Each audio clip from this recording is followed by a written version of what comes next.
요즘 시장을 보면 이상합니다. 분명히 호재는 계속 나오는데 가격은 조용하고, 그래서 사람들은 아직 멀었다고 말합니다.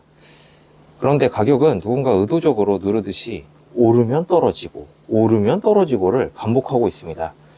자, 오늘도 차차차님 모시고 한번 말씀 들어보도록 하겠습니다. 네, 말씀하신 것처럼 현재 비트코인의 움직임을 보면 분명 말씀하셨던 부분이 정확하게 나타나고 있음을 알 수 있습니다. 94,000달러 근처에 가면 떨어지고 89,000달러로 떨어지면 또 오르고 누군가가 의도적으로 가두고 있다라는 생각이 강하게 들고 있습니다. 그런데 금융시장에서는 아직 안 올랐다는 말과 오를 수 없는 자산이라는 말은 전혀 다릅니다. 그 차이가 중요하다는 말씀이시죠? 그 차이가 어떤 게 있나요? 네, 지금 비트코인은 오르기 위한 조건은 모두 충족되어 가지고 기다리고 있는 상태입니다. 오히려 조건이 완성되고 가격이 따라오기를 기다리는 단계에 가깝다라는 의미입니다. 즉, 아직 안 오른 거지 안 오를 자산이 아니라는 점입니다. 그렇다면 지금은 결과가 아니라 원인을 봐야 하는 그런 시점이군요. 정확합니다. 가격은 항상 가장 마지막에 움직입니다. 최근 계속 반복되는 그 미국 정부의 셧다운 이슈부터 짚어보겠습니다. 이것이 단순한 정치 이벤트는 아닌 것 같다는 생각이 들거든요.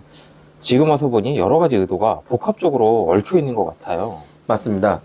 미국의 정부 셧다운은 일회성 사건이 아니라 미국 재정 구조가 더 이상 원활하게 작동하지 않는다라는 신호입니다.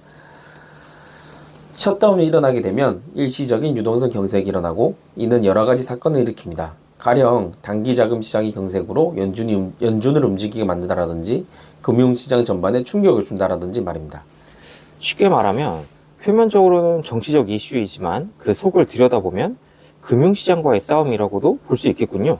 네, 이 말은 즉슨 관세 전쟁이라는 충격과 셧다운 지속이라는 이벤트를 통해서 재무부는 연준을 압박했다라고 볼 수 있습니다. 돈 풀어라고 말이죠. 우리가 명분도 실리도 챙겨줄 테니 연준은 금리만 인하해라 라고 말한 거나 마찬가지입니다. 왜냐? 연준은 경제지표 유동성 움직임에 따라서 금리를 인하하고 인상하거든요. 그렇군요. 연준이 대통령 말에 따라서 금리를 올리고 내리는 게 아닌 상황이 바뀌어서 금리를 내린다고 되어야지 연준의 신뢰성 훼손이 안 될 거니까요. 금리 인하를 원하는 트럼프의 절묘한 수라고 볼 수 있겠네요. 그런데 이런 상황이 왜 비트코인에 유리한가요? 금리 인하, 재정의 흔들림은 결국 국가 재정에 대한 신뢰도를 흔들게 됩니다. 그리고 이는 사람들로 하여금 국가 밖의 가치 저장 수단을 찾게 만들게 되죠. 과거에는 금이었고 지금은 비트코인이 그 자리에 들어와 있습니다.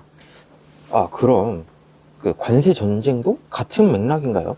네, 관세 전쟁은 글로벌 교육을 줄이고 각국 통화를 약화시키는 정책입니다. 이 과정에서 통화의 상대적 가치가 계속 흔들리게 되어 있습니다. 그렇다면 자연스럽게 이 비트코인과 같은 희소 자산이 주목받겠네요. 맞습니다. 관세 전쟁과 셧다운은 비트코인을 띄우기 위한 이벤트가 아니라 비트코인이 필요한 환경을 고착화시키는 구조적 배경입니다. 그럼 통화 정책 쪽을 보겠습니다. 그 미국 연준이 다시 강하게 조일 가능성은 없다고 보시는 건가요? 구조적으로 어렵다고 보고 있습니다. 미국의 부채 규모에서 고금리는 선택지가 아니라 위험 요소입니다. 과거 폴 벌커가 의장이었던 1970년대, 80년대 시대에는 국가 부채 규모가 GDP 대비 대략 30에서 50% 사이였기 때문에 고금리 정책 유지가 가능했습니다. 하지만 현재는 GDP 대비 부채 규모가 100%를 훌쩍 넘는 상황이기에 고금리 정책은 스스로 파산하겠다는 말과 같습니다.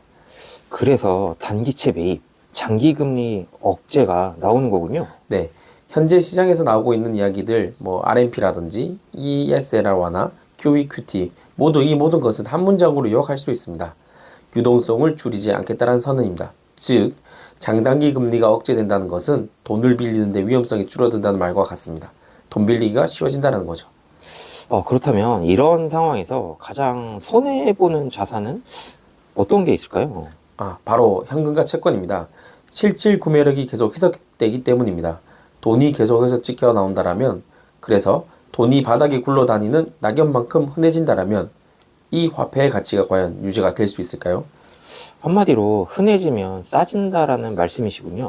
그럼 반대로 가장 유리한 자산은 어떤 게 있을까요? 공급이 고전된 자산입니다. 앞서 말씀드렸지만 뭐 과거에는 금이었고 현재는 비트코인이라고 볼 수 있을 것 같습니다. 즉, 현재 미국이 설계하고 있는 이 판 위에서는 비트코인을 밀어올리는 방향으로만 갈 수밖에 없다. 이렇게 보신다는 거죠? 맞습니다. 이건 의도가 아니라 구조의 결과입니다. 미국은 의도적으로 돈을 풀고 그 돈을 이용하여 자국 내의 산업을 육성하려 하고 있습니다.